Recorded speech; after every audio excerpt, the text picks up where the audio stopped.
This Texas Trucks and Xfinity Series betting picks edition of the NASCAR Gambling Podcast here on the Sports Gambling Podcast Network is brought to you by Naira Bets. Bet the Kentucky Derby by using code SGPN25 for a free $25 free bet plus a $200 deposit match bonus at nairabets.com/SGPN25 and start winning. Driver, start your engine!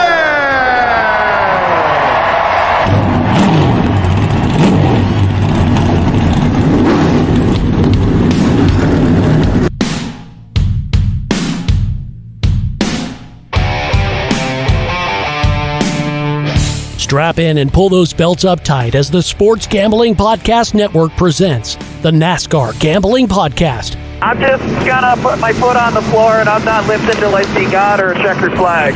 My man. With all the news and the best bets for your NASCAR weekend. We want to thank you tonight for these mighty machines that you brought before us. Thank you for the Dodges and the Toyotas. Thank you for the Fords. Lord, I want to thank you for my smoking hot wife tonight, Lisa. In Jesus' name, boogity, boogity, boogity. Now, here are your hosts, Rod Villagomez and Cody Zeeb.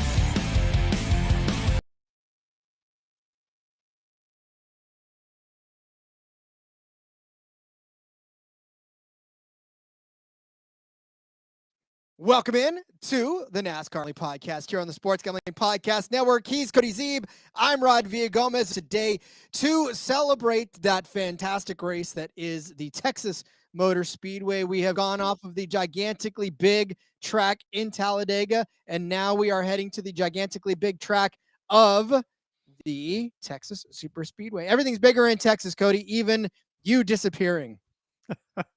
My disappearing act this week has definitely been bigger in honor of Texas. But yeah, here we are.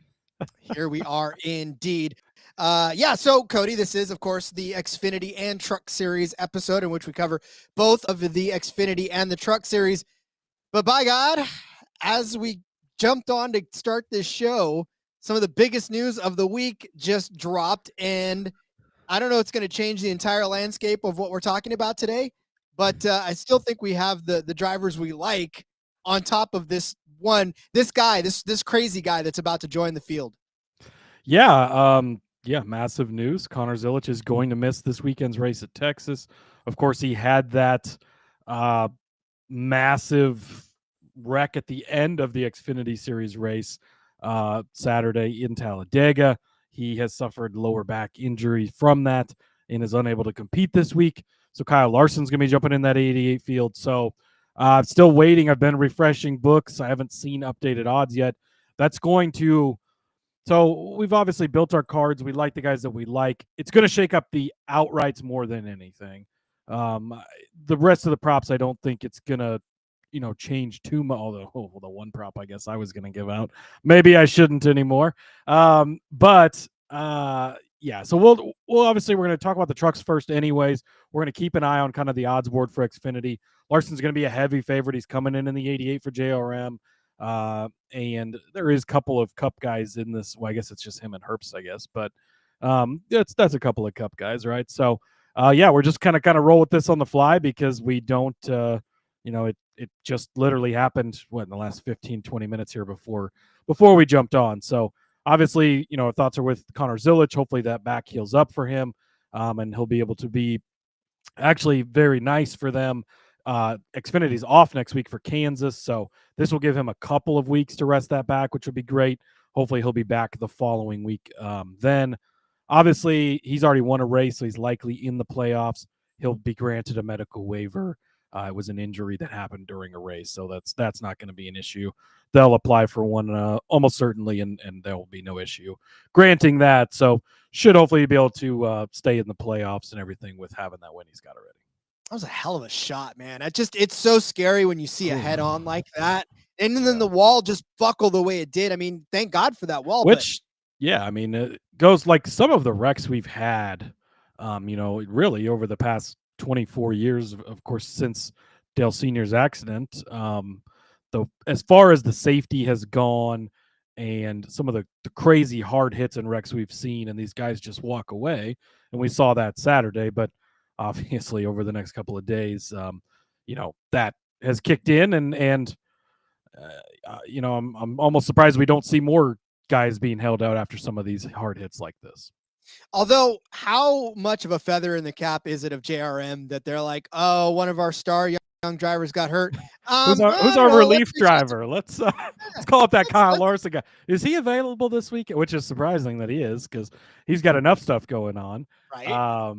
But yeah, not a bad guy to have to fill in for you if you're going to miss time, I guess. Yeah, this is the next guy on the list. Who's the next guy up? Oh, it's Kyle Larson. Do we want him? Yeah, sure. Let's give him a call, see if he wants to come out and ride around in the 88, one of the best cars in the field for the evening. But yeah, gotta love it. Hey, you know what else you love and we love is when you show this show love, which we'll talk about some other love later on in the show. But in the meantime, go ahead and hit the 5-star review for this show on whatever app you get it on, and then of course subscribe to the YouTube and join us in our Discord. Look, SGPN's free content is exactly that. It is free for a reason, because all we want in return is a little bit of love. So take a second to give us that 5-star rating and subscribe to not just us but all the other great shows here on the SGPN network, be it the main show or whatever other sport that you're into. Take some time out and show the show some love. Speaking of love, Cody, drivers love being back on these cookie cutter mile and a half, because they just suffered through Talladega and now they just want to get back to a little bit of normalcy, and we're giving them that in Texas. Sort of, because I mean, even though it is a quote unquote cookie cutter mile and a half, it's different from really all the other mile and a halves we have. It doesn't, it's not as comparable to Kansas, where we're going next week, or Vegas, where we've been recently, and even Homestead. It's a lot different. So, as we talked yesterday, you can lean into those things. Obviously, in these two series, what have you done for me lately? How's the season going so far? Matters a lot more than track history or other comp things. But I think that they're going to be happy for just a traditional old big oval this week. Yeah, and just as you know, of course, this one is expansive. Like you said, there's a lot of sweeping banking that you can use to generate a lot of speed, and there's a lot of young guys out here that don't have a whole lot of starts, especially in the Xfinity and the Truck Series. I think we've seen that over the last couple of seasons too, right? Where it's just the guys like Zilich, the guys like Quapple, the guys like Love, like they don't have a history of starts. Like when you look at the track history and some of the names that are among the leaders of top 10s and wins, I mean, it's guys like Todd Bodine and all these guys that have like these massive resumes when it comes to Texas. A lot of these guys just don't. So when you talk about what have you done for me lately, we're going to be looking at a lot of what have you done for me. What have you done for me lately, other than what have you done for me speaking lately? Because that's really what we have to look at, is these guys' track record just coming into this race, let alone, like I said, without a whole lot of Texas experience behind their belt. Yeah, absolutely. I think you nailed it. I think I did. Ash saying, evening lads, all in on Ryan Sieg for this weekend. Top 10. Well, we'll talk about that in just a second, Ash. You've got a friend over here sitting in this other seat. JDK saying, I was just about to say, better be going live. I literally got off the phone with my wife so I can listen to the podcast. We'll never disappoint you, JDK. Sorry, we're a little bit late on this one. Joker said no Zilich. Yeah, man, that's crazy. Cody's faded 2 days in a row. It happens to the best of us. Oh, Larson already on the books with Bovida. Okay. Yeah, I was trying to look around. Caesar's pulled down the truck in Xfinity Huts for some reason. And like Bet365 has just kept theirs up. So I'll have to check out Bovada here, because I guess they've got Larson at 2-1, which is might have to rethink about where Justin Allgaier was. Might have to rethink some stuff over in the Xfinity side of things, but How about we talk about the Truck Series first, Rod? I say we talk about the Truck Series first, but yeah, we'll definitely get into the whole nuts and bolts of what it means for him to be in the Xfinity Series. But we will turn our attention to the Truck Series, where it is the SpeedyCash.com 250. We're set for 167 laps around this 1.500 mile paved track for 250.500 miles. Cody, who's in this race? Well, we have got 32 entries, so everybody will make the race. Brandon Jones jumping back down into the Truck Series in the number 1 for Tricon Garage. Nick Sanchez is jumping down into the Truck Series again. Been pretty good on this track previously. He'll be in the 07 truck for Spire. Carson Hocevar, Rod's favorite driver, is in the number 7 car for Spire. Number 7 truck, rather, for Spire. He's going to be popping down for that one. And then Stephen Parsons returns to the field in the number 20, and Luke Fenhouse is back in that 66 for ThorSport. So yeah, that's where we're at. I did you the solid of putting Carson Hocevar on both. And in fact, I may even put Carson Hocevar on the DFS episode thumbnail just so we can, get the whole Carson Hocevar love this weekend, because I may not like really him. I didn't see I didn't see the graphic for this. Did Hocevar make the graphic for this one? Hocevar made the graphic for this one too. Look, and yeah, we're going for a clean sweep of the weekend. Spoiler alert, he will make the one for this weekend as well. Unbelievable stuff. Yeah, but what if I don't play him in DFS, Rod? That means you're going to have to play him so that we could talk about him. I'll take one for the team, I guess. I don't know. We'll still talk about him. That leave him off just for that. Force Rod to talk good about him. That's an exercise in broadcasting that I don't know that I really want, but we'll play it by ear on that one. All right, we will start setting up our bets for the Truck Series race over in Texas. But first, let's talk to you about our friends over at Edge Boost. Edge Boost is the first ever bank account built for bettors, ensuring all gambling transactions are approved. No usage fees, no minimums. Earn cashback rewards and get 100% approval for all betting deposits. You can sign up today at edgeboost.bet with promo code SGPN and deposit $25. Edge Boost is going to match that deposit. That's edgeboost.bet, promo code SGPN. It is Derby week at SGPN, so make sure to check out our horse racing podcast, Notorious OTB, for all of your picks. And listen, if there's a better way to spend an afternoon than listening to the Wolf of Oaklawn, I don't know if I've ever found it. Chase is engaging, and he knows his stuff when it comes to horses. Plus, get in on all of the action of the most exciting 2 minutes in sports with Naira Bets. Sign up today and boost your Derby bankroll with a $25 free bet and $200 deposit bonus with promo code SGPN25. Join now. Claim your $25 free bet and $200 deposit match bonus at nairabets.com/SGPN25. We are also brought to you by MyBookie. MyBookie is your place to bet every single sport that you could possibly imagine, and even some sports that you've never even imagined betting on. I've told you time and time again, love me my esports, love me all of my other Aussie Rules football bets. They're all on there right now for you to take full advantage of, as well as some baseball, I guess, and some other sports that you might like as well. I think got the Tigers and the Astros correct score on there. You can bet all kinds of crazy stuff on MyBookie, so jump over there right now. Plus, for the true degens out there, MyBookie money bag. MyBookie accepts customers from a ton of locations. They got props for every game. It's easy deposit and lightning fast payout using crypto. Head to mybookie.ag, promo code SGPN for a 100% deposit match up to $1,000. Terms and conditions apply. That's mybookie.ag, promo code SGPN. Well then, Cody, let us get started laying out our bets for this Speedy Cash 250. Let's do that, Rod. I'm going to start with a head-to-head that I like. Give me Caden Honeycutt over Brandon Jones, minus 130 over on Caesars. It's a little bit juiced up. I get it. Brandon Jones, Xfinity Series superstar, Rod. You know how much I love him. But when he comes down to the Truck Series, especially lately, it has not really gone well for him. Don't mind paying minus 130 for this over there on Caesars, because when Jones has come down this season, 12th place at Miami was an okay run. 32nd at Bristol. I know somebody had pointed out, well, he was doing pretty decent in that race, but he didn't finish well. Well, that's kind of what I'm leaning towards because that's what happened at Richmond as well, or Rockingham rather, as well, where he just finished 17th in his last start there. In those same 3 races, Honeycutt 10th at Miami. So sure, Jones finished 12th, but was still beaten by Honeycutt. 8th at Bristol, easily beat him there. 6th place at Richmond, again, easily beating him there. You also look at Las Vegas. Jones didn't run in that race, but a nice 12th place finish by Honeycutt there.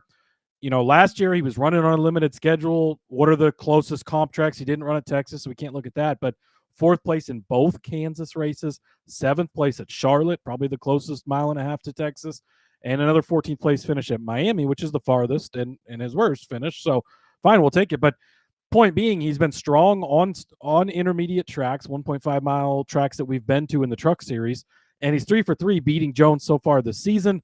I love Brandon Jones. And for whatever reason, he only does good in Joe Gibbs Racing Equipment in the Xfinity Series. You can give him fast JRM cars, doesn't matter. He's got to be in those JGR cars. I don't know what it is, but I'm not going to bet on him in the Xfinity Series because his odds, they're respecting him a little too much after the ass whooping he put on the Cup guys a couple weeks ago. But I'm still fading him over here in the Truck Series. So give me Caden Honeycutt over Brandon Jones, and then give me Layne Riggs, top 5, plus 125 on this one. I love Layne Riggs this season. Talked about him coming into the year, and he has shown up big time so far this year. We're 8 races into the truck season so far. You toss out the first 2, Daytona, Atlanta Super Speedway, so we've had 6 races, 6 true races, of course. No worse than 11th place in those 6 races for Riggs. It's been a strong run, 2 top 5s, 3 top 6s. Those 2 top 5s, both at the intermediate tracks we've been to with the trucks. 5th at Vegas, 2nd at Miami. Go back to last year here, 31st place finish. But we were so disappointed in Layne Riggs early in the season last year. He wasn't getting things done, even on the short track where he expected it. And it was just like, what is going on with this guy? He couldn't figure it out. So throw it out. I'm not worried about it. In the fall, though, goes to Kansas, 2nd place run. That was after he broke out. That was after he started to look good. So far this season, he's looked great. He's been one of the faster trucks each and every week. He's hanging out up front with these guys consistently, and I think plus money on his top 5 is a good bet, especially we're going to be talking about Larson. When we talk about Herbst in the Xfinity Series, you got these guys coming down. Sure, you've got Hocevar obviously in this field, which we're going to talk about more, but he's the only Cup guy. And then you've got Sanchez, fine, whatever. That 07 truck hasn't been that good this year anyways. And Brandon Jones, who I just talked bad about. So you don't have a bunch of ringers in this race, right? It's just, for the most part, the regular truck guys. So give me the Riggs top 5 at plus 125. I love it because I think that team is going to be tough as well. And I'm going to take one of them as my first bet, and that is Chandler Smith in the 38 over Daniel Hemrick at minus 115. Here's the thing about this. I know you're going to talk about Hemrick in a little bit, but I'm going to say that I think that Chandler Smith is still going to be the more superior truck in this one. Very, very close. I mean, they pretty much nailed this one. If you look at their standings, look at them in the standings, they're right next to each other. They have pretty much identical top 10, top 5, all that stuff, right? They're all essentially the same on paper, but I think you made a case for his teammate that stands true for him.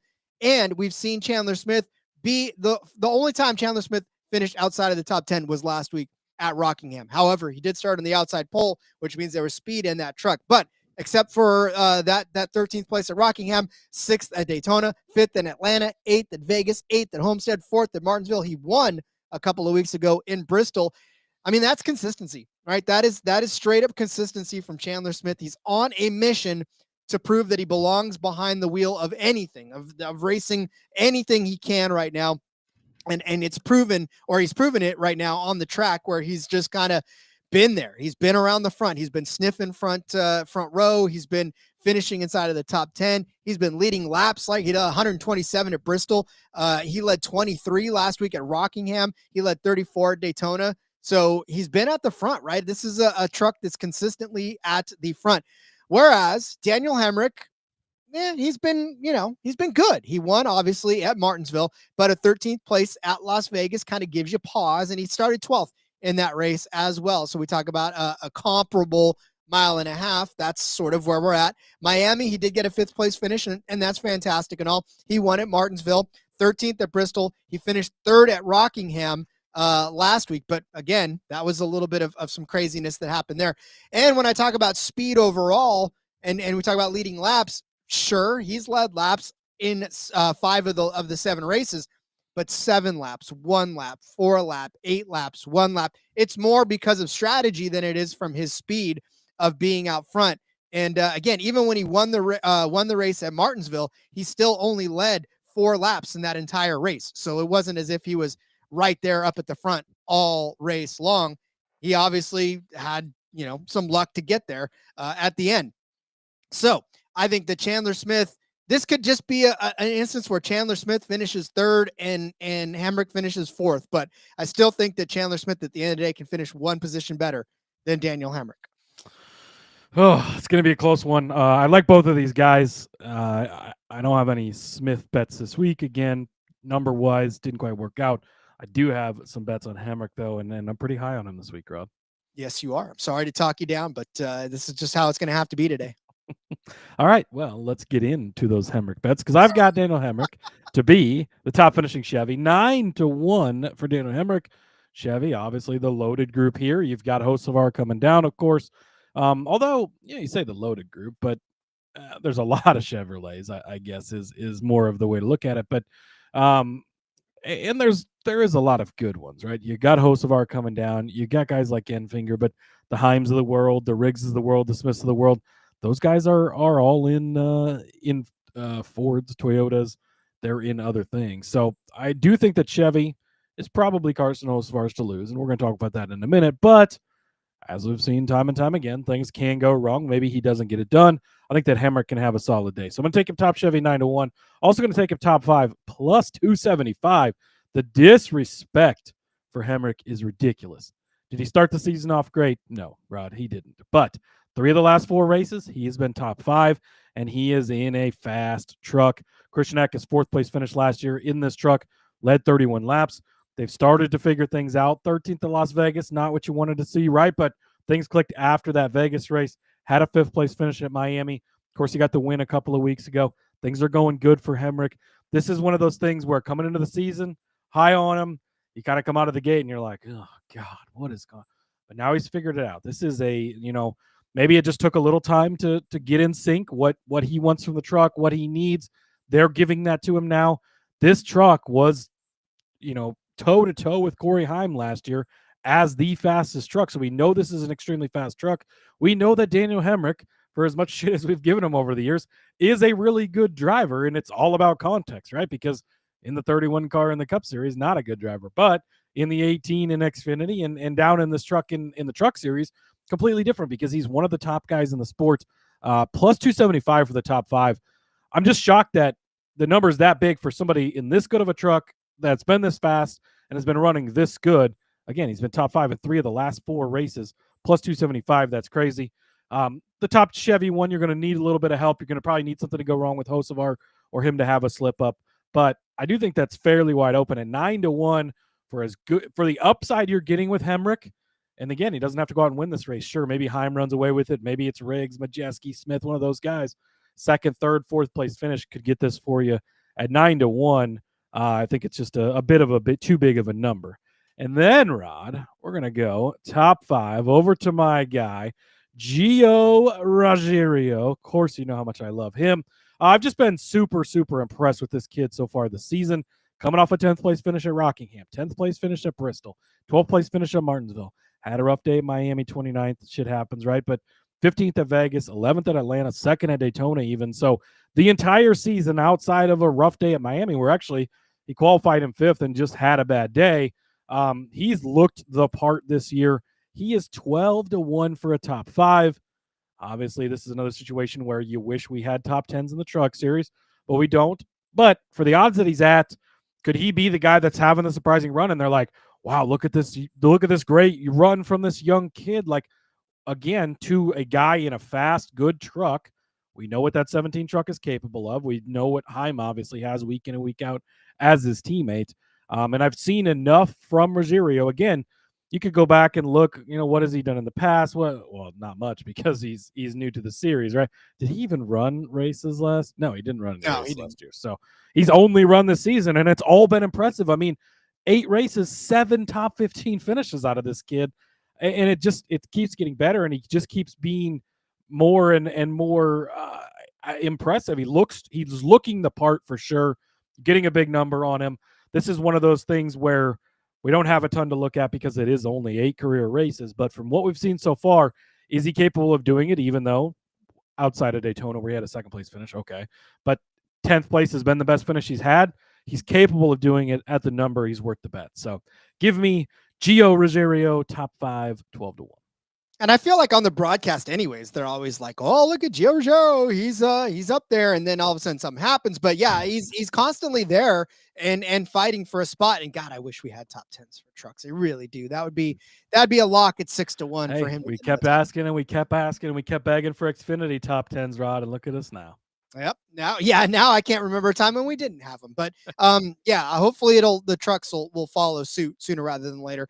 As far as Hemrick, like I said, as long as it's Chandler Smith finishing one spot better than Daniel Hemrick, we can cash all that. I don't care. Yeah, we could cash all of these bets, even if it falls the right way. Indeed, it does. All right. If you look at the standings overall in this truck series, you're looking at top 5 finishes. You will see one name above all others as the most top 5 finishes in the season, and that is Tyler Ankrum. He has 5 top 5 finishes this season, more than Corey Heim, more than Chandler Smith, more than Daniel Hemrick. 7 races, 5 top 5 finishes for young Tyler Ankrum. The last of which was that win at Rockingham, a 4th place at Homestead, a 2nd place at Martinsville, a 4th place at Bristol, a 3rd place in Atlanta, even a 10th place at Las Vegas. That's fantastic. So what do? You put him at plus 275 for a top 5. What? All right, fine. I'll take it. Plus 275 for a top 5 finish for Tyler Ankrum at 365. Here's the thing about this too. When you look back at his stats here, the last 3 races have been absolutely horrendous for him, which is probably why you're getting this number. The last 3 races at Texas, 33rd, 26th, 34th. He overheated in the 16 truck in 2022. He was running at the end of the 2023 race where he finished 26th, but he did start 8th in that race. Again, speed in the truck. And he crashed out of the 2024 race after only 1 lap.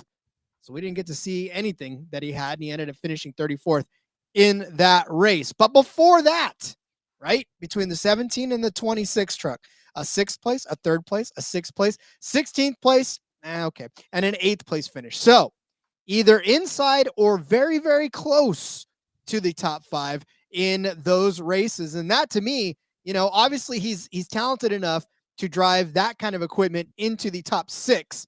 And you look at what the run he's been on this season so far, and quietly, you guys have all been like, unless you listen to this show. Unless you listen to me and this show, he has been unheralded in his attempts to be the champion of the Craftsman Truck Series. But again, this is one of those bets where I will continue to keep hammering it. Laura loves it. See, thank you, Laura. I know that's one of the better and Laura, we were talking the other week too about last week, I think it was, about Ankrum. And she's like, I'm so glad that we went with Ankrum. And I was like, me too, because that was a hell of a good call. But again, this is one of these guys that I'm sorry, but the people that cash your bets in the truck series are few and far between anymore, right? The top is the top. And if you're fighting value down the board, that's great. But if you want to win money, these guys' names continue to keep piling up to the top. And so at plus 275, this should be plus 150. This should be plus 125 for a top 5 because he's done it 5 of the last 7 times, right? But it's not. It's almost 3-1. Go take advantage of that. Tyler Ankrum, top 5 plus 275. First of all, I'd like to congratulate Rod on his new position as the president of the Tyler Ankrum fan club as he takes a bow. But it's hard to really give you any pushback because you've been preaching about this guy. You've been giving him out, and he keeps cashing bets for you. So I want to sit here and be like, yeah, but it's Tyler Ankrum. But you laid out the case. He's got more than Corey Heim does this year. Like, how can you fucking argue with that? Laura's not. She says she's nodding her head. She's I could just picture her. She's like slapping the table. Amen, Rod, preach. Just going all in for it. So I can't argue with it because he's been getting the results just as you've said that he will. And I'm waiting for the other shoe to drop, but I guess until it does, keep going for it. it's not like, and it's funny because I didn't start the season wanting to be a full-on Tyler Ankrum fan, but here I am. Like, sometimes you just got to win the people over, and he's won me over. And Laura's the vice president if I am the president. So thank you, Laura, for your, vice presidential run with me. I think we'll make it far into the electoral process. But all right, all that's left, Cody, now is to pick winners for this race. Who's going to win the SpeedyCash.com? Well, speaking of becoming big fans of guys, give me Carson Hocevar plus 550. The Cup Series guy that's coming down to run in this race plus 550. Rod, what are we doing? As Rod sinks away in his seat, so you can't even hardly see him anymore. Look, it's a bit crazy to me. Corey Heim, right? That's the big thing that stands in the way, and I don't think that anybody is shying away from that. He's like plus 145. If you want to bet it, I'm not going to tell you not to, because we've seen it's usually Heim time, especially on these bigger tracks. But I love Carson Hocevar. I've been talking about it all. Like, Texas is where I wanted to take him. Then I find out he's in the truck race at Texas. Oh, let's fucking go. I just got so excited. Not only that, he's in the Spire 7 truck. And, we've seen the Spire 07 truck come in this season and be not the greatest of trucks, but the 7 truck has been fine. And this truck in particular won here last year in this very race with a Cup Series guy behind the wheel. That Cup Series guy was Kyle Busch. So you could argue he's slightly more talented than Carson Hocevar so far, at least. We'll see. We'll see how it plays out in the long run. Okay, maybe he's never going to catch Kyle. But I love Carson Hocevar.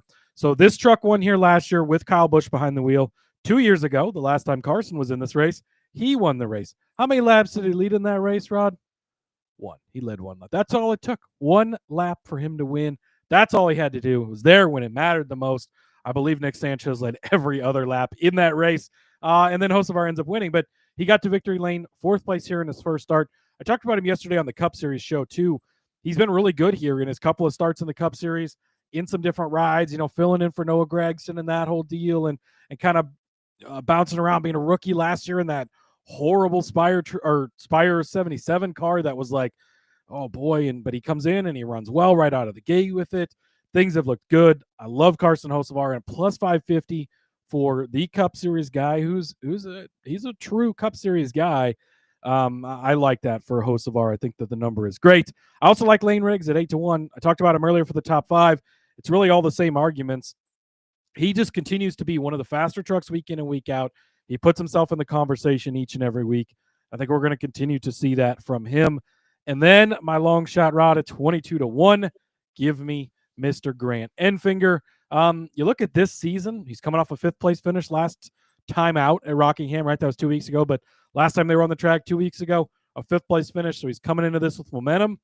Last time we were on not the last time, but Las Vegas earlier this season, a 2nd place finish for Enfinger. So you've got some stuff that he's done this season. Last 3 trips here, 29th, 17th, 11th, haven't been great, but 3rd place here 4 years ago in 2021. He's got 5 top 5s, 7 top 10s in 12 starts here. So been pretty decent at this track over the years. And for the number that you're getting him at, Enfinger's just a guy that, pops up randomly and has those big, good days where you're just like, whoa, they figured their shit out this week. They showed up with a fast truck. Sometimes they hit that. At 22-1, I think he's worth it for a long shot. Yeah, so I'm with you on the Riggs. I'm with you on the Enfinger. Yeah. Okay, Ash, listen, I'm not asking him to have another win. I don't really care. True. He did win at Kentucky in 2019, a track they haven't been to in 6 years, and hadn't won since. So hopefully Ankrum didn't blow his entire wad already, Rod, and just resorts to the back of the field where he once resided. Listen, I'm okay as long as he finishes in the top 5. I don't really give a rat's ass where else he finishes. He doesn't have to have another win at all for me to like him still. Speaking of people that I like and people that I know that Cody has just gotten done saying that the 07's not going to be a fast truck this weekend, but how can you dismiss the other Spire truck, right? You can't really dismiss the other Spire truck. The 07 that is piloted by one Nick Sanchez. We forget that this was a track that he started on the pole in both of the races in which he actually started on this track. He had a 3rd place finish in 2024. He led 16 laps after starting on the pole. Did he win? Nah, but he still finished in 3rd, but he started on the pole. In 2023, he started on the pole, a familiar place for him, crashed out, but still finished 16th. In that race, he led 168 laps. He's been kind of getting his ass handed to him a little bit in the Xfinity Series lately, so I'm sure this little trip down into the Truck Series is kind of a welcome reprieve for him, because again, it's been kind of a rough go in that 48. I'll talk about him too a little bit in the Xfinity Series, spoiler alert as well. But again, back to familiar territory, back to the trucks, back to Texas, where he's been good, where he knows how to get around. And like you said, look, that 07, yeah, it's been hit or miss, right? Michael McDowell came down and ended up finishing in 26th at Daytona. He piloted it to a 12th place finish in Atlanta, so not very good there. Justin Haley started 4th in Las Vegas, finished 11th in that 07.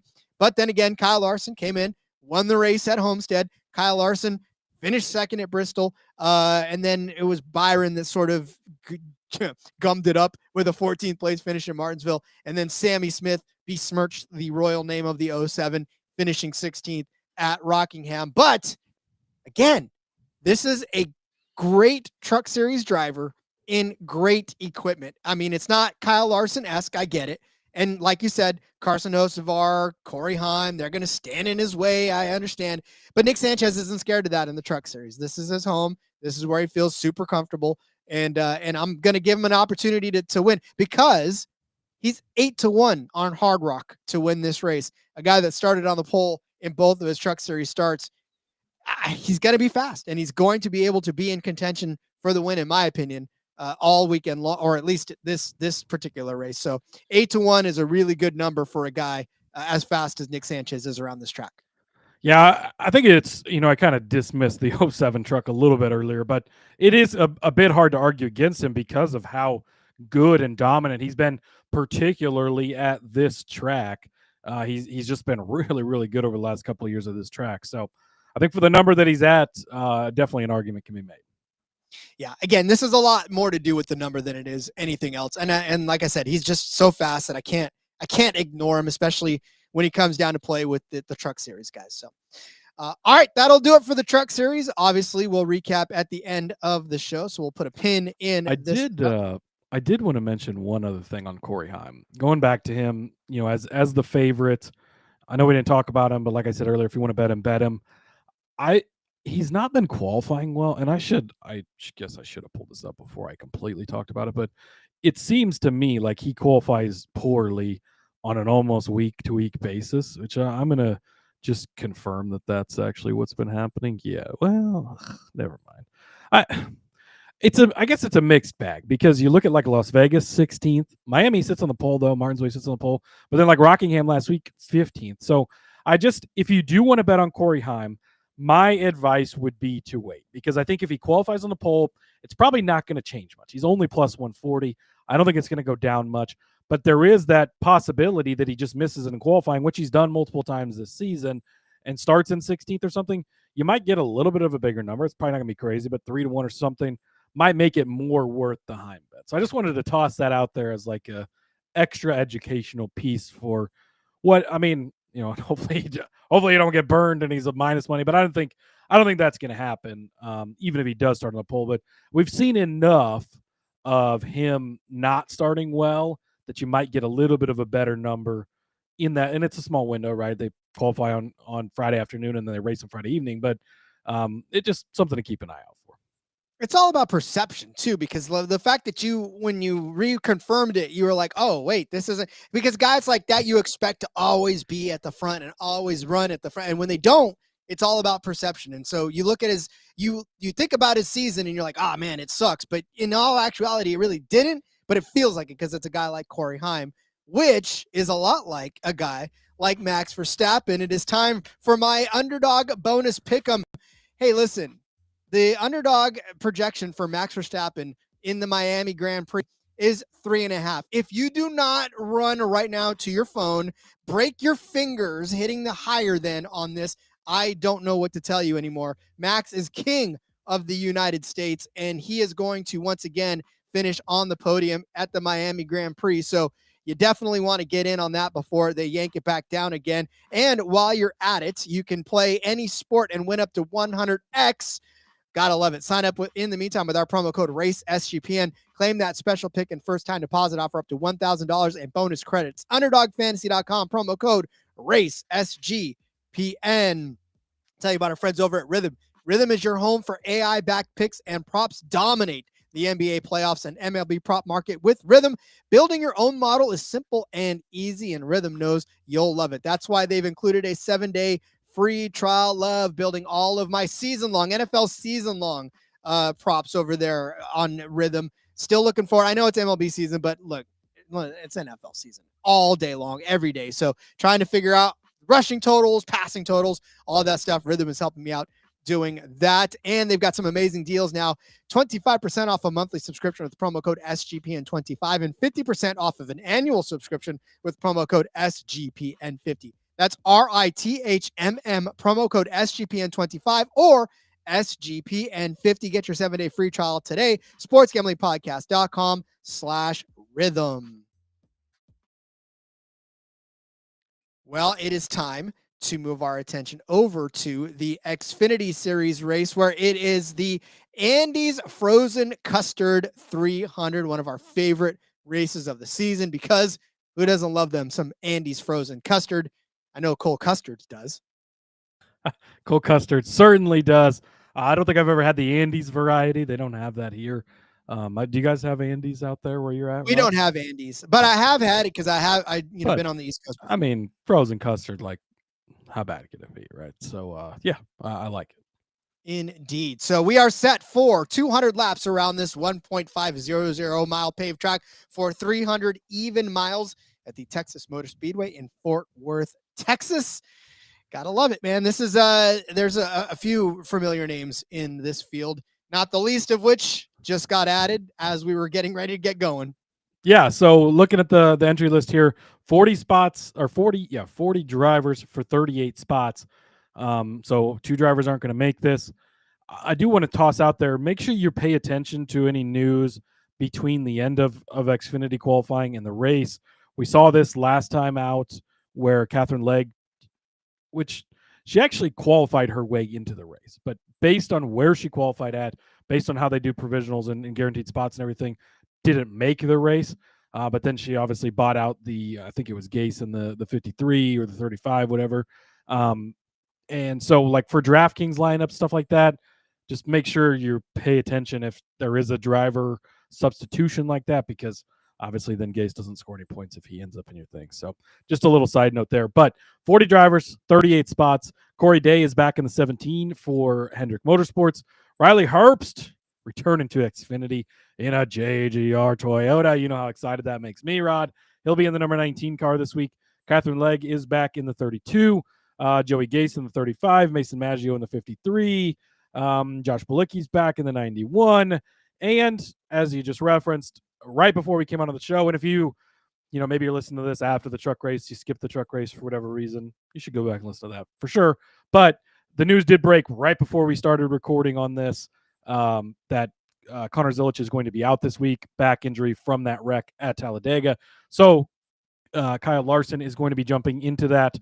I don't think, looking at the bets that we have lined up here, I don't think that a lot of stuff is going to change. The positional stuff shouldn't shift much. If anything, you probably get a little bit better odds. I was going to give out a bet, which we'll still talk about it, but that I think is probably no longer worth it now that change has happened. And then for outrights, I guess we'll sort of talk about it when we get there. Right? As we record here, and if somebody sees odds pop up on a book, let us know. The only place I'm seeing Larson being added so far is Bovada, and you can't bet anything right now. It's all crossed out. But he's 2-1 as the favorite now. 365 still has the old odds up. Caesars pulled everything down. So again, we're going to kind of go with it as we go with it, but it's not going to change really the majority of our thoughts, I don't think. And honestly, too, if he does come out and he ends up whooping the field, no one's going to be surprised. Like, that's just the way that it is. Kyle Larson it's almost like when Kyle Busch was in the field back in the day, you just almost knew that it was going to happen. So I guess our advice to you, let's, like Cody said, keep an eye on the books. And if Kyle Larson comes out and he's this gigantic favorite and everybody else's odds gets pushed, then it makes our bets even better. So, like, we're still on him no matter what happens with Kyle Larson. Just know that the caveat is if you want Kyle Larson to win and if you think he's going to win, that's on you, right? We can't tell you no. Yeah, and Ash is on top of it. Bavada is back out. He is 2-1, which, boy, 2-1 on Larson is definitely tempting. Let's talk through the rest of our stuff, and then I think we can maybe touch on this a little bit more in the outrights section. But I am going to start with, let's start with the bet that I'm going to cancel. I had winning car number as odd, -130 on Caesars. They've pulled this down. This number might come back up at a decent number.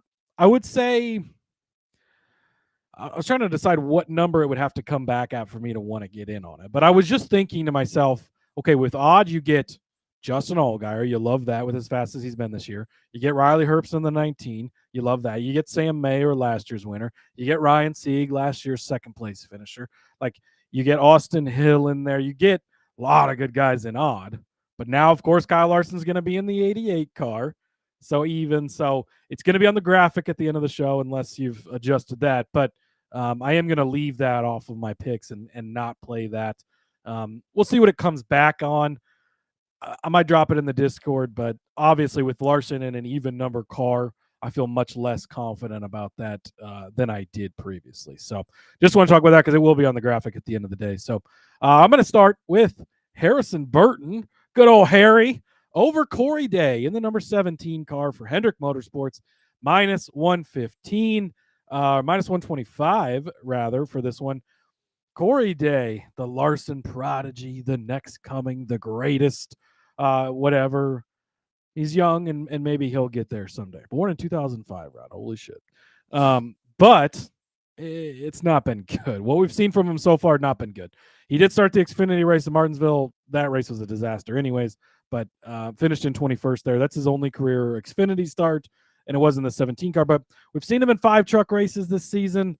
And it's not been good. Like just recently at Rockingham, 22nd, 15th at Bristol, 32nd at Martinsville, 15th at Miami, 27th at Las Vegas. None of this screams I'm that good. And that's in the Truck Series where now you've stepped up into the Xfinity Series, which can go both ways, right? We've seen you're more prone to get your nuts cracked in the Truck Series than the Xfinity Series, right? But last year in the Truck Series, 16th at Miami, 32nd at Kansas, 18th at Martinsville, 18th at Bristol. Like nothing I have seen from Corey Day, who is a very talented young driver, sprint car driver. Larson's behind him. Mr. H is behind him. He's probably got a future, right? But so far, we've not seen it. But he's getting respect because, well, he's in the number 17 car for Hendrick. And, you know, he's got HendrickCars.com on the side of the thing. But what we've seen from Harrison Burton this season, coming back down from the Cup Series into the Xfinity Series, it has been impressive. 8th at Talladega last week. It's a super speedway, right? Whatever. But 3rd place at he had a 3rd place run in that 25 car at Rockingham just 2 weeks ago. Did have a rough day at Bristol, right? Shit's going to happen. 13th at Darlington, intermediate track that we've been to. Decent enough run. 13th, I think, is going to beat Corey Day. Corey Day's never finished better than 13th in any of his National Series starts so far. So you can get to 13th. You probably get it done. Rougher day at Martinsville, but short track, right? 11th place finish at Miami. Bigger tracks. Harrison seems to be running a little bit better. 8th place finish at Las Vegas. All right, we're talking. I really like what I've seen out of Harrison this week, or this year rather. And he's been a guy that I've targeted time and time again. We've hit on him for the top 10 a couple of times. Been a big DFS guy for me week in and week out. I love what we've gotten out of Harrison Burton so far this season. And I haven't seen it yet from Day. I get long run, talk to me in 10 years. Day's probably a lot farther along than Burton is, right? But right now, right here, Burton is clearly the better driver. He's more experienced, and Day still has to figure it out. And until he does, let's make money fading him. So give me Harrison Burton over Corey Day at -125. Burton Cousins making us a lot of money this season, and I know that we're not done saying that name yet at all. But this is a Burton friendly show, Rod. Burton friendly show. If you're a Burton, you gotta love this NASCAR gambling podcast world that we're living in. Speaking of love, I told you I was going to talk about love later on in the show, and I'm going to take Jesse Love, but I'm going to take him over Riley Herbst at -115 over on Caesars. We know Jesse Love's season has been fantastic. We know that Jesse Love has been nothing short of the second coming of, well, just better than Sheldon Creed ever ran that too. in this. So he's got 7 top 10 finishes in 11 starts, 3 top 5s. He does have that win. Third, coming off the 3rd place at Talladega. Bad day at Rockingham, but 6th place at Bristol, 11th at Darlington, 6th at Homestead, 3rd at Las Vegas, which is what I'm really kind of keying in on. And then, that win to open up the season at Daytona. But I'm also going to go back to him in the 2-car last season where he put this damn thing on the pole. Ended up finishing 9th. I know that it wasn't necessarily a winning race for him. However, again, first place, he started on this is that string of poles that he started to put together last year that it was like, well, okay, that was a super speedway. Okay, well, that was this. He just kept putting himself on the pole as if he didn't know any other way to do it than to start from the pole. Like, it's like, wait, why is this so hard? And yet he was doing it week in and week out. Again, finished 9th in that race. So a good finish overall for the youngster at the Texas Motor Speedway. And again, he's been on fire this season. He's the full-time driver. He's one of the fastest guys on the track each and every week. And he's taking on Riley Herbst, who hasn't been in an Xfinity car for only once this season when he came back down to drive the 19 at COTA, where he ended up finishing in at 13th place. And here's the thing about it overall, right? Riley Herbst at Texas Motor Speedway in Stewart-Haas equipment. Okay. It's not bad. It wasn't bad equipment back in the day. Stewart-Haas was one of the better teams still. It wasn't Gibbs and it wasn't Junior Motorsports, but it was like right there, right? It was almost the 3rd tier. It's what McLaren used to be before they jumped up into the elite category, right?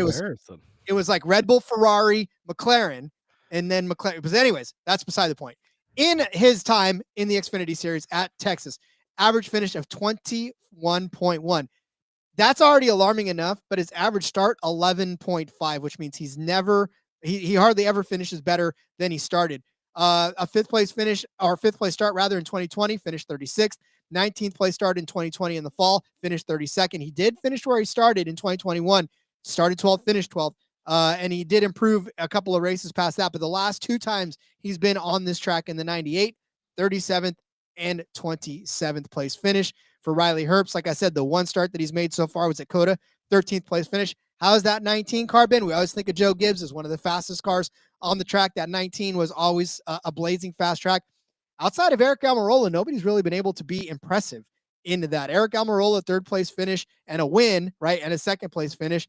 But over the last few races, even with Eric Almirola, Christopher Bell, and Justin Bonsignor, 16th place at Homestead, 13th place at Martinsville, 25th at Darlington, 17th at Bristol, 38th at Rockingham, 33rd at Talladega. The last 2 races the 19 car was in did not finish. So I'm going to take Jesse Love in the hot hand, put him over Riley Herbst in that 19 at -115. It's okay, buddy. Somebody has to remind you about the speed of Joe Gibbs Racing, and I'll do that here in a few minutes, Rod. But in the meantime, let's start with some top 10 bets, because you know how much we love top 10s. These, if anything, these numbers might get slightly bigger because Kyle Larson has now been added to the field, but it doesn't change how I feel about any of them. I don't think they're so borderline that, oh, they're suddenly going to be 11th instead of 10th, and you shouldn't bet them. So not worried about it. Ryan Sieg, top 10, -110. Do you remember how close he was to winning this race last year, Rod? It was this close. It was so fucking close. So close to winning this race. You know he's had this one circled as he comes back this season. And we've seen Ryan Sieg just pretty much doing Ryan Sieg things, right? He got wrecked last week. Shit happens. I get it. 18th at Rockingham was the best, but 7th at Bristol, 12th at Darlington, 8th at Martinsville, 22nd at Miami wasn't great, but 7th at Las Vegas. We've seen him, and then going back into last year too, once they started that partnership with Stewart-Haas, remember early in the season, and this race was one of them where it was like, holy shit, what's going on with the 39 car? Like, he comes out with 7th at Vegas, then he finishes 2nd place here, then he carries it on to a 7th place at Charlotte, and just continues to have good runs throughout throughout the rest of the year on the intermediate tracks. I was trying. Well, boy, I lost my spot, but I was trying to see 7th at Charlotte, which I mentioned. He had 16th at Kansas, so it wasn't the greatest day there, but 2nd place at Las Vegas. The second time they went there. So good runs by Ryan Sieg, and he just continues to be one of those consistent guys you can count on. -110, sleeping a bit on Ryan Sieg, especially, okay, sure, had a rough week at Talladega, accidents happen. The car lift definitely didn't cash last week. But that shit happens at Talladega. That's what we expect going into it. But now you're coming back to mile and a half where they've really upped this program and really, stepped up things over there, especially on the mile and a half. So give me Ryan Sieg at -110. JDK, this one's for you. I saw him ask this question over in the Discord. You knew it was going to make the card. Christian Eckes, top 10 at 2-1. How many times do we have to give this bet out before they figure it out? Again, Rod, 25th last week at Talladega. Nobody cares. 23rd at Rockingham, okay, new track, whatever. But 9th place at Bristol, 7th place at Darlington. Had a rough day at Miami, but 13th at Las Vegas, so he was at least close to it. Just mentioned him earlier when I was talking about that 19 truck with Daniel Hemrick in it. He finished 4th place here in the Truck Series last year. Christian Eckes, a good driver, overcoming that equipment a little bit, I think, at Kaulig, but he's had good runs. And actually, we talked about how good Kaulig's been here in the Cup Series, with Ty Dillon having a good run and some other people as well here in the past. So I like that at 2-1. And then we talked about Harrison already. Got to give his cousin some love. Jeb Burton, Rod, top 10 plus 650. Did you see the tears in that man's eyes at the end of the race? Do you think he is going to show up this week and have a fucking fire lit underneath of him? This is what, from this type of driver in this type of position, this is when you want to take them. This is when you want to capitalize. He is going to come out there with something to prove. He was so close to tasting the playoffs again, getting his 3rd win at Talladega. I still argue that he was in front of the 21 car in 2 of the 3 pictures. Therefore, that's a majority. Last time I checked, unless they've changed that. A lot of things change in school. I don't know if any of you guys have kids, but some of the stuff they bring home, I'm like, that's not what they taught us when we were in school. But 2 of the 3 pictures, he was in the lead. So he should be the winner. In my heart, he's the winner. He's going to be a top 10 this week and be a winner for us. Second, obviously, coming off of that 2nd place there, but 8th place at Talladega was a good run. 15th at Darlington, not far outside of it in the intermediate.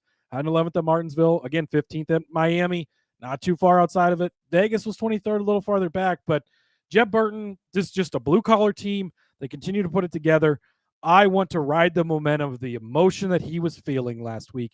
He's going to harness that, and he's going to put it into, let's go have a good run this week. Let's go have a good run next week, and just keep building on what they all were so close to getting that win that would vault them into the playoffs, but they can still get there. I mean, he had a great points day. I think he had 2nd most points on the day, or maybe even the most. But keep building on that. A top 10 run this week would do that for sure. And a plus 650, I think it's worth the bet. And yeah, Matt was saying too in the thing here. Oh boy, why is this? It won't let me scroll up, Rod. There we go. He said, I wish Jeb, well, he said Jen, but Jeb, I don't really care what their name is as long as they're making us money. Could have made me some money on Saturday. I know you had given him out as your outright, and you should have cashed, Rod. I'm sticking by it. Jeb Burton was the winner. I would have liked to have seen just the forensics. That's all I wanted to see. Just give me the tape. Give me the measuring tape that kind of made it to where Jeb Burton didn't win, because I didn't see it, my friends.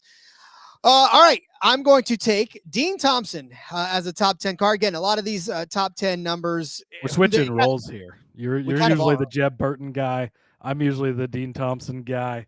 But hey, that just shows you how right we are.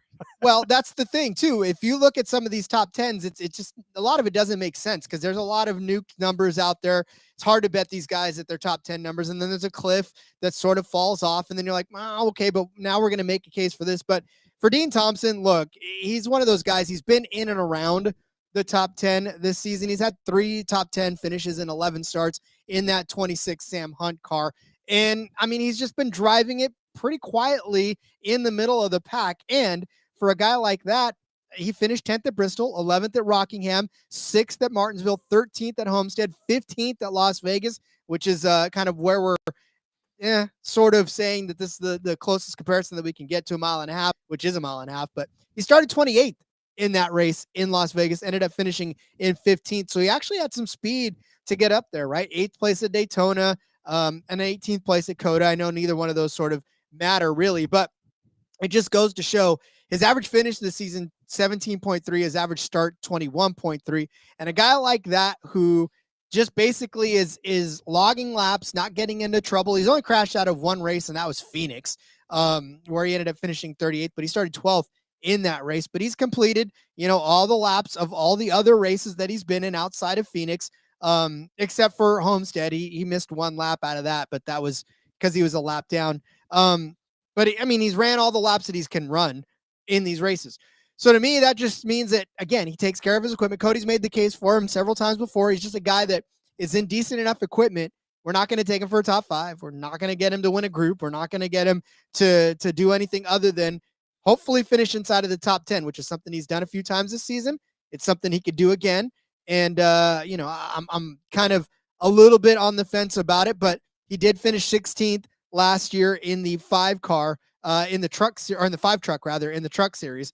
So again, close enough to make it worth speculating on, especially at the number, which is plus 550 for Dean Thompson, top 10. Yeah, I have no arguments with this. I love Dean Thompson, and we've seen a lot out of him, especially in the Truck Series. And mile and a halves were really his thing in the Truck Series. This is where he popped up and had those good finishes. So no arguments from me on the Thompson love. Laura tossing out there, Jeb, 25-1 for a top 5. Sign me up, Laura. I'll take a little bit of that because, yeah, I think that's worth it. So, all right, Rod, should we get into the outright talk? I feel like we should tell people who's going to win this race. I think we should. So I was trying to browse through all the books here quick. I still don't see anyone updated other than Bovada. So I was just kind of trying to go through and take a look at any of our outrights and see if they changed. Larson did start at 2-1. He's down to 175 now. So obviously quickly, yeah. And then really it's not shifted much else. So Allgaier was plus 275 over on 365. He's 4-1 on Bovada. So I think he's really the main, like, it shifts his odds from the favorite to not quite as much of the favorite. Everybody else has shifted 50, 25 points. Some of them haven't shifted at all. Obviously, you'll have to see the other books as they come out. We only have Bovada to look at it at this point in time. Again, just timing of the news and how it worked. I guess at least we had the news to talk about before we record the show, and then they're like, oh, hey, he's not going to race. But Larson at plus 175.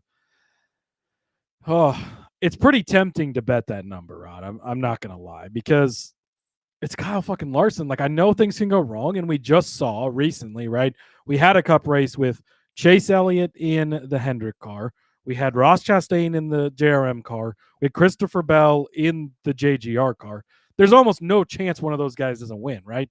Brandon Jones wins the race, and like, not because of a bunch of crazy stuff. Like, some crazy stuff happened, yes, but it wasn't all that crazy. So I don't know. What do you think about Larson at plus 170? I was about to say, I'll say this. If you're convinced that Larson is going to come out and mop the floor with the field and go home with the win, then absolutely bet this. If you are somewhat feeling that he's going to come out and actually win this race, bet this. But I will say that what this does to Justin Allgaier makes it even more tempting, because Allgaier's name is cemented on this track, right? And he's not scared of a Kyle Larson. Look what he's done this season. Like, exactly. That neither of us have Allgaier as our outright, but I do think that he is more attractive now because the number got pushed down than betting Larson is a plus 175. So take that for what you want.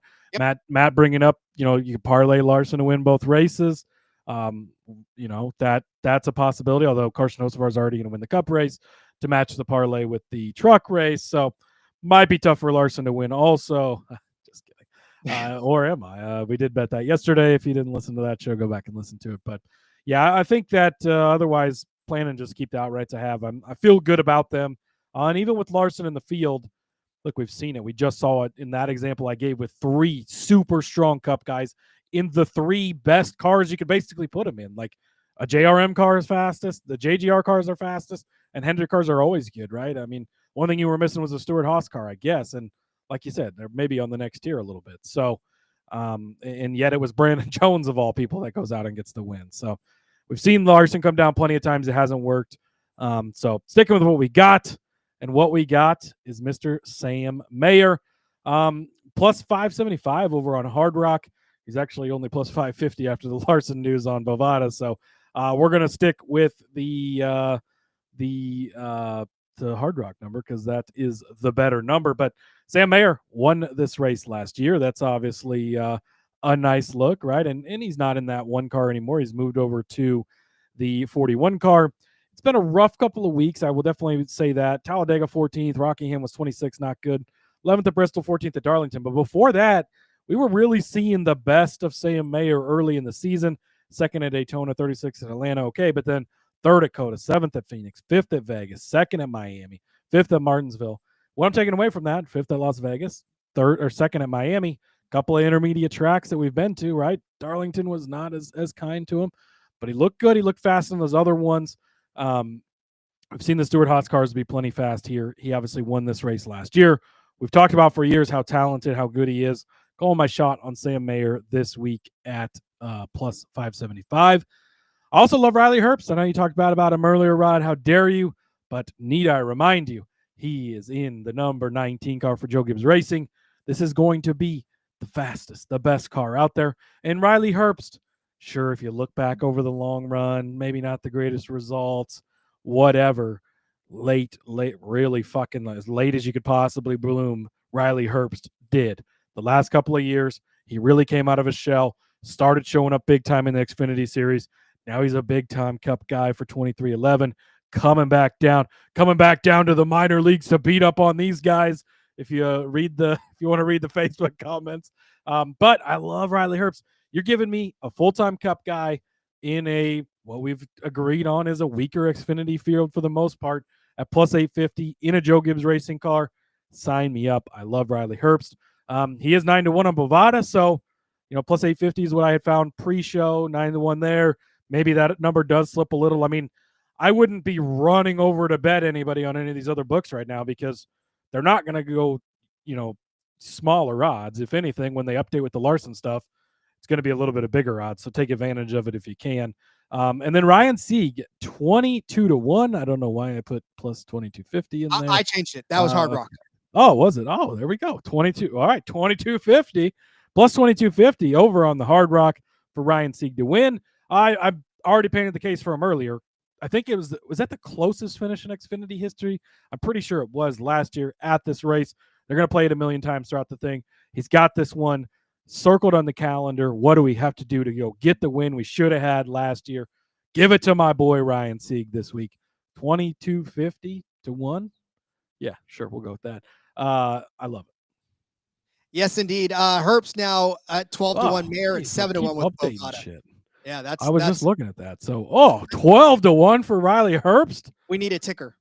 Oh my goodness, Rod.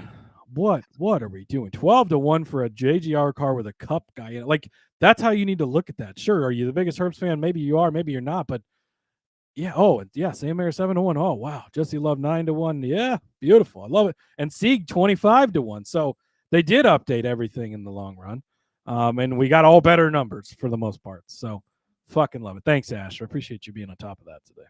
Indeed. And we are not moving from those. And in fact, I'm not moving from mine. And that is Jesse Love 9-1 now on Bovada.